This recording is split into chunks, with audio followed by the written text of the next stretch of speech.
In the diagram, line AP is secant to the circle at points A and B, and segment CP is secant to the circle at points C and D. The lines intersect outside of the circle at point P. What is the value of x? So the value of x is blank. Enter your answer as the number that correctly fills in the blank in the previous sentence, like this, 42.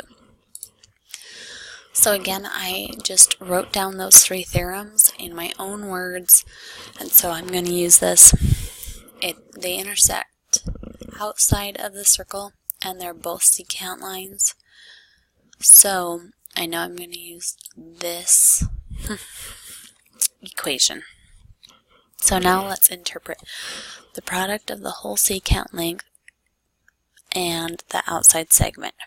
So the product of the whole secant length, so the whole secant length is AB, is A to P.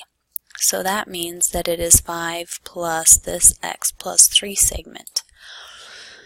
So that whole length is, since there's more than one term, I'm writing it in parentheses. So 5 plus x plus 3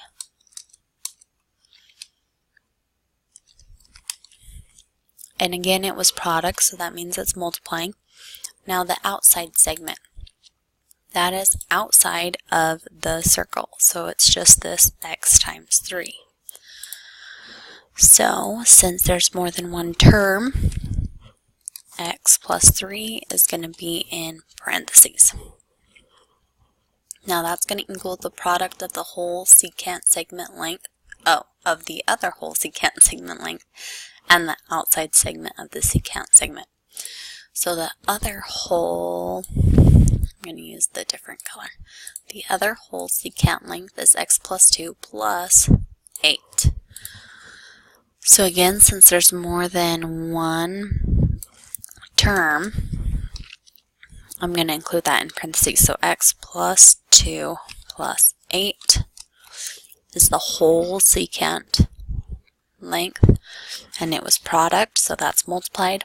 And the outside segment is x plus 2, which is just the segment that's outside of the circle. And so there's two terms in it, x and plus 2, I'm writing it in parentheses. So then we have x plus 2. Now again, I'm going to copy this, and I'm going to use a resource so that I can understand the steps. So using resources to seek for understanding is an excellent way to learn.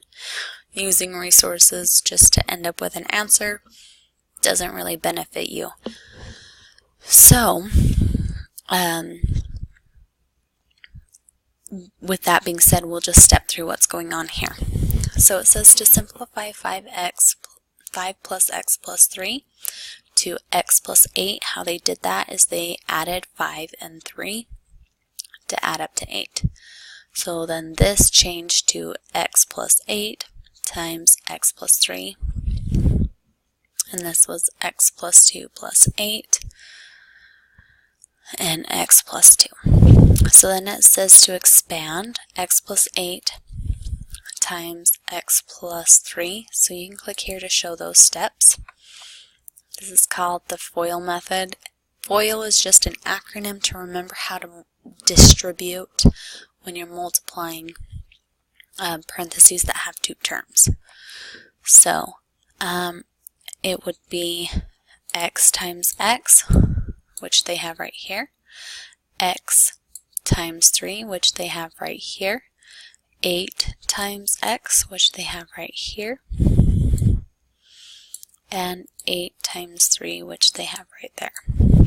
So then x times x is x squared, 3x plus 8x is 11x, and 8 times 3 is 24. So that's how they expanded that and ended up with x squared plus 11x plus 24. So then they said to expand x plus 2 plus 8 times x plus 2. So again, it first starts off by saying add the numbers 2 plus 8 to simplify to 10. So then we have x plus 10 times x plus 2. And again, we're going to distribute, and FOIL is the acronym to remember how to distribute. FOIL stands for first times first, so F, x times x. Outside is 10 times 2, which ends up right there. And then inside x times, oh sorry, I said that wrong. First is x times x. The outside is x times 2, which ends up right there. Inside is 10 times x, which ends up right there. And last is 10 times 2, which ends up right there. So again, FOIL is just an acronym to remember how to distribute. So then that simplifies. X times x simplifies to x squared. 2x plus 10x simplifies to 12x. And 10 times 2 simplifies to 20. So that's how they ended up with this. And then, so let's just connect again. 8x plus 3, we expanded it and ended up with x squared plus 11x plus 24. So that's why it ended up right there. And then again, x plus 2 plus 8 times x plus 2, we expanded it and simplified it to x squared plus 12x plus 20, and that's why it ended up there. So now we're going to subtract 24 from both sides. So 24 minus 24 is 0, and x squared plus 11x plus 0 is just x squared plus 11x. And then x squared plus 12x plus 20 minus 24. Well, 20 minus 24 ends up with negative 4. So that's where that came from.